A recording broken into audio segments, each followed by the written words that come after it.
So আজকে আমাদের অঙ্কটা দেওয়া ছিল modulus of X minus two is less than or equal 5, তার মানে অসমতার একটা অঙ্ক ছিল।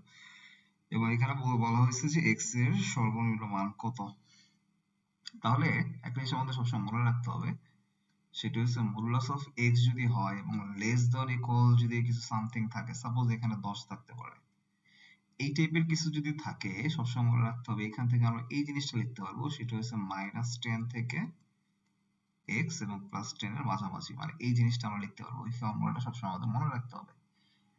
তো এখানে দেওয়া ছিল যে modulus of x minus two পরম মান লেস দ্যান অর ইকুয়াল 5, তার মানে আমরা বলতে পারি এখান থেকে এই ফর্মুলা যদি আমরা ইউজ করি তাহলে এখান থেকে আমরা লিখতে পারবো -5 জাস্ট উভয় পক্ষে প্লাস মাইনাস, মানে এখানে যদি 5 থাকে তাহলে এবারে এখানে হবে -5, এখানে +5। তাহলে এখানে কি হবে, মডুলাস উঠিয়ে দিলে এরকম একটা ফর্মুলা চলে আসবে। তো এখান থেকে সবসময় মনে রাখতে হবে x এর মান নির্ণয় করতে বলছে, তাহলে আমাদের এখানে x ছাড়া আর কিছু রাখা যাবে না।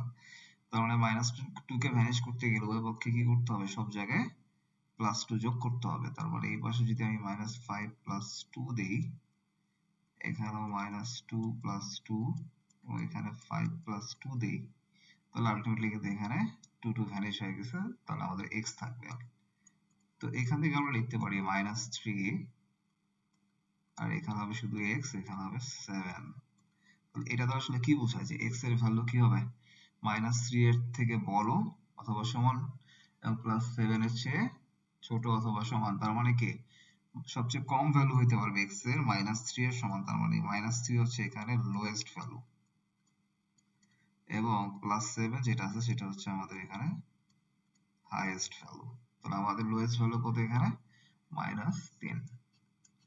তো এরকম ভিডিও আমাদের পেজে পেতে অবশ্যই আমাদের পেজটি ফলো দিয়ে রাখুন।